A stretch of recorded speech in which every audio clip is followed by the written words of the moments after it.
Hello friend, praise the Lord. फिर एक बार सभी का स्वागत करता हूँ प्रभु यीशु मसीह के नाम से। सभी को धन्यवाद देता हूँ कि आप प्रभु में बने हैं। कलीसिया की एक्टिविटी में जो है आप बने हैं, आपको बहुत बहुत धन्यवाद। जैसे कि लास्ट टाइम हमने एक विषय को लेकर बात किया था, व्हाई टीच द बाइबल। हमें क्यों परमेश्वर के कलाम को लोगों को सिखाना है। उसी तरह से आज एक कहानी को लेकर मैं आपके बीच में बात करने पर हूँ।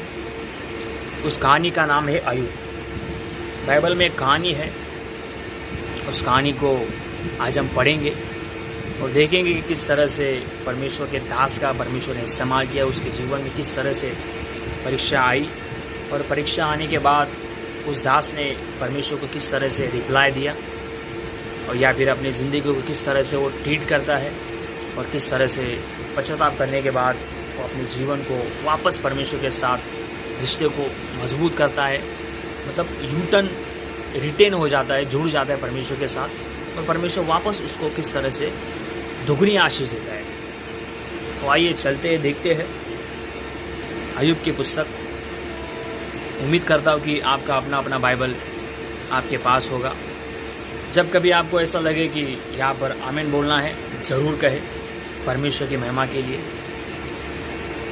आमीन का मतलब मैं आप थोड़ा सा बता देता हूँ।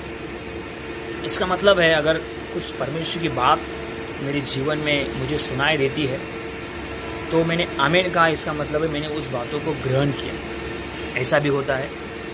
या फिर जो सच्ची बात आपके सामने आ रही है, आमीन कहना मतलब आपने रिप्लाई दिया कि इस बात को लेकर हम सहमत हैं और वो बात आपके जीवन में काम करती है। सो हमेशा मैं इस बात को लेकर गंभीर रहा हूँ। सो कहानी में चलते हैं। उस देश में अय्यूब नाम का एक पुरुष था। वह खरा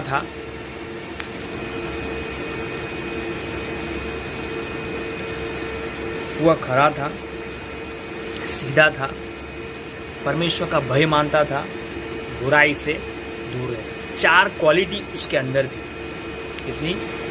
4 क्वालिटी जो है उसके अंदर थी। और आज के दिन में ये सारी क्वालिटी जो है परमेश्वर के दास के अंदर, जो अपने आप को मसीह का फॉलोअर समझते उनके अंदर, जो अपने आप को मसीह का चेला समझते उनके अंदर ये होनी चाहिए। अगर नहीं है तो दुआ करनी चाहिए परमेश्वर के पास कि परमेश्वर जैसा तूने कलाम में कहा है उसके अनुसार तू हमारे जीवन को जो है बना। सो पहली बात उसके अंदर थी, वह खरा था। खरा का मतलब होता है झूठ को झूठ बोलने वाला, सच को सच बोलने वाला, अच्छी बातों को ऊंचा उठाने वाला और बुरी बातों को त्यागने वाला। उसको कहते हैं खरा मनुष्य। सीधा मनुष्य मतलब उसका परिवार, उसका परमेश्वर, उसकी योजना और जो किंगडम से रिलेटेड है, स्वर्गीय बातों से रिलेटेड है, उसी के साथ उसका संबंध। बाकी जो और कुछ भी बातें हैं वह उन बातों को अवॉइड करना, उसको कहते हैं सीधा मनुष्य। मेरा परिवार, मेरा परमेश्वर, मेरा काम, दैट्स इट। उसके बाद परमेश्वर का भय मानता था। आज अगर परमेश्वर का डर हमारे अंदर है तो कोरोना का डर हमसे बाहर है। वापस कहता हूँ, आज अगर परमेश्वर का डर हमारे अंदर है तो कोरोना के डर के लिए हमारे अंदर जगह नहीं है। और इस जगह पर परमेश्वर ने कहा है, उनसे मत डरो जो शरीर का घात करते हैं, उनसे डरो जो आत्मा का घात करते हैं। और आज परमेश्वर चाहता है उनके बच्चों में, उसके बच्चों में उसका डर है। और एक वचन याद आ रहा है, जवान सिंह को घटी होगी लेकिन उसके डरवैयों को कभी कोई घटी नहीं होगी। आशीर्वाद है परमेश्वर की ओर से। और बुराई से दूर रहता था। आज हम बुराई से दूर कभी रहेंगे जब हमारे अंदर डर है। बच्चे के अंदर बाप का डर है तो अगर शैतान उसको फुसला के गुमराह करके अगर किसी गलत जगह पर लेकर भी जाता है तो करने से पहले वो सोचेगा, क्योंकि उसके अंदर पिता का डर है। मैं हमेशा कहता हूँ पिता का प्यार, पिता का मार, दोनों हमें पता होना बहुत ज़रूरी है। पिता का प्यार हमें उत्साहित करता है उसकी स्तुति आराधना करने के लिए, उसकी आज्ञाओं पर चलने के लिए। पिता का प्यार हमें उत्साहित करता है उसकी मर्जी को पूरा करने के लिए। और पिता का मार मतलब पिता का डर हमें उत्साहित करता है बुराई से भागने के लिए। या अच्छी बातों में हम उसकी तारीफ करेंगे, पर बुरे समय में भी हमें उसकी तारीफ करनी है, और तभी करेंगे जब उसका डर जो है हमारे अंदर बसा हुआ है। ये बहुत अहम करता है कि हमारे अंदर उसका डर होना बहुत ज़रूरी है। क्यों नहीं समझता है इंसान गलती करने से पहले? उसके अंदर डर नहीं है। क्यों नहीं समझ जाता है इंसान जुबान से बुरी बातें बोलने से पहले? उसके अंदर डर नहीं है। क्यों नहीं समझ जाता इंसान आंखों से गंदी बातें देखने के लिए? उसके अंदर डर नहीं है।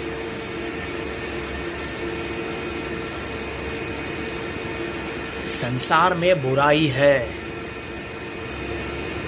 संसार में बुराई है, और इस बुराई में होकर भी हमें परमेश्वर को भाता हुआ जीवन जीना है। तब भी जिएंगे जब उसका डर हमारे अंदर है।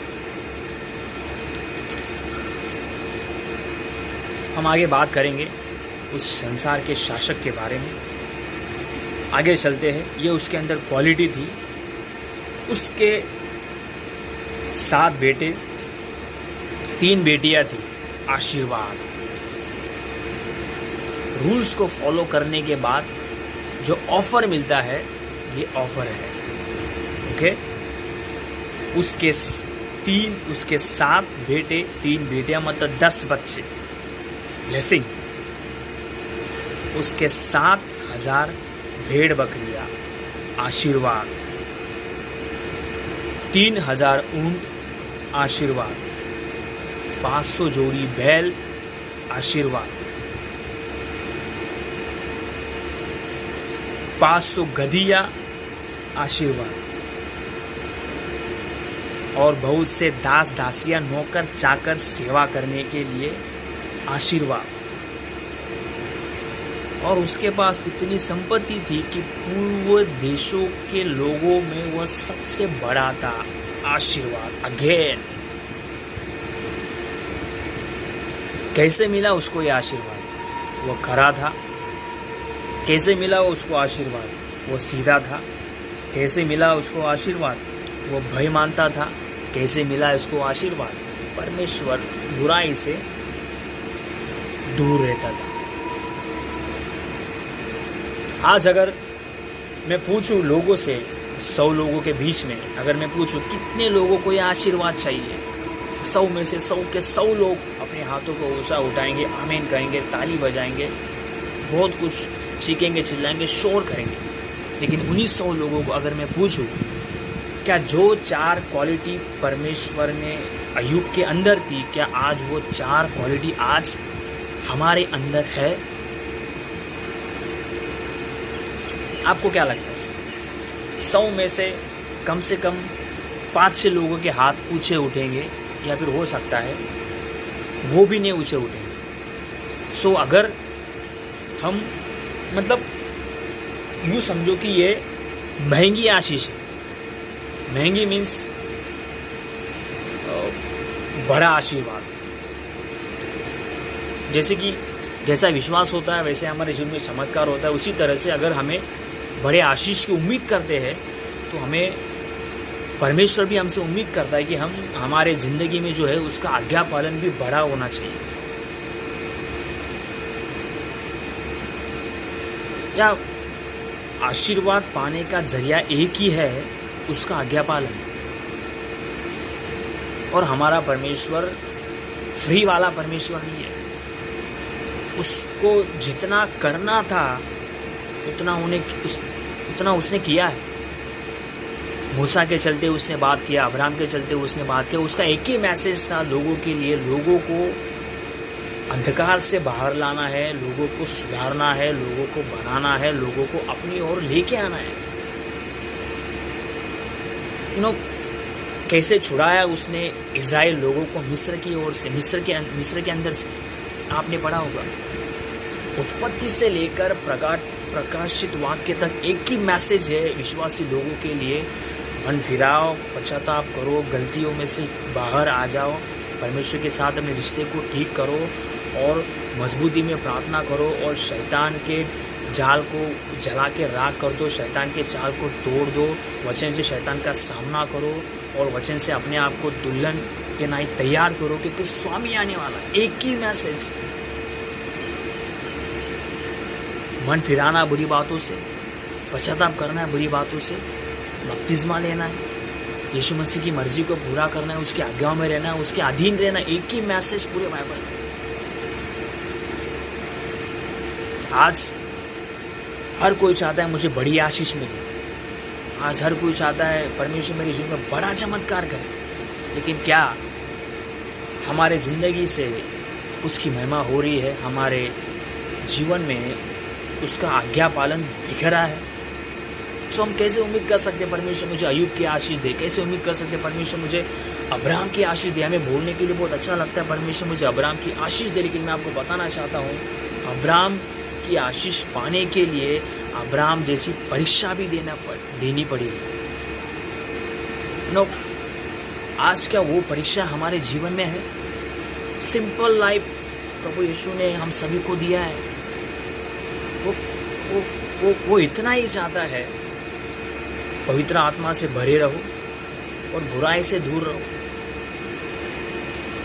मैं इससे पहले उस कलाम में मैंने आपसे बात किया था कि दो लोग हमें देखते हैं लेकिन हमें दो लोग नहीं दिखते और दो लोग काम कर रहे हैं। शैतान भी काम कर रहा है, परमेश्वर भी काम कर रहा है और हमें इसीलिए अपने आप को मजबूत करना है क्योंकि हम शैतान के ट्रैप को पहचान सके, बेवकूफ़ नहीं बने, उसके चालबाजी में ना आए।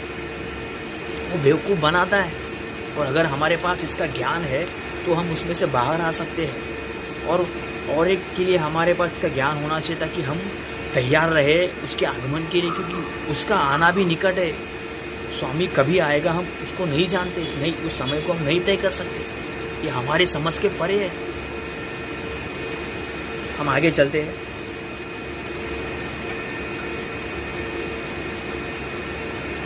हाँ, उसको आशीर्वाद मिला।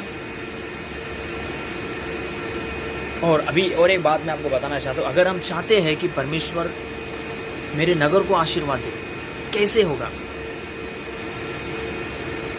एक कलाम को लेकर मैं हमेशा अपने आप को उत्साहित करता हूँ, अगर तेरा चाल चलन मेरे नज़र में ठीक है तो मैं तेरे चलते तेरे बच्चे, तेरे नाती पोते, पर पोते के ऊपर, तेरे नगर के ऊपर आशीर्वाद दूंगा।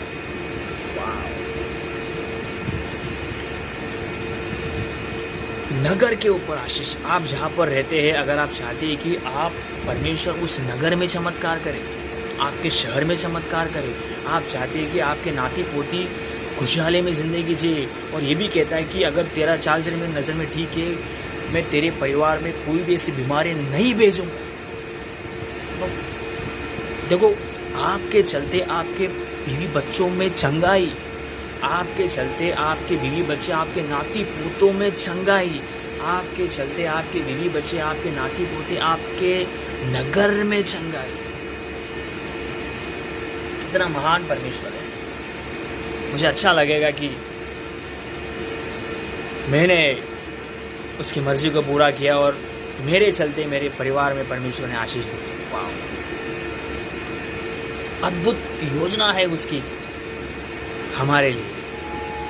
मैं आपको बताना चाहता हूँ कि आप जो समय उसने दिया है, वापस मैं कहता हूँ आपको कि ये संकेत है परमेश्वर की ओर से हमारे, इसका सदुपयोग करें, अपने रिश्ते को परमेश्वर के साथ और मजबूत करें, स्थिर करें और वापस नए सिरे से जुड़ जाए उसके साथ, और भविष्यवाणी करें अपने जीवन में, मैं वापस आने वाले दिनों में मेरे बीवी बच्चों के साथ उसकी महिमा करूंगा, उसकी सेवा करूंगा और मेरे नगर को परमेश्वर आशीर्वाद देगा। God bless you. वापस मैं उन लोगों को धन्यवाद देना चाहता हूँ जो इस लॉकडाउन में हमारे कलीसिया के लिए काम कर रहे हैं। परमेश्वर उनको भर भर के आशीर्वाद दे और ये जुनून, ये जज्बा जो है आखिरी सांस तक, जब तक हाथ पैरों में जान है और नथनों में श्वास है, तब तक उसकी सेवा करते रहे, उसकी महिमा करते रहे। तो मिलते हैं वापस, इस कहानी को हम आगे वापस जारी करेंगे। तब तक प्रभु यीशु मसीह के नाम से प्यारा सा सलाम। God bless you. यीशु में बने रहे। आमीन।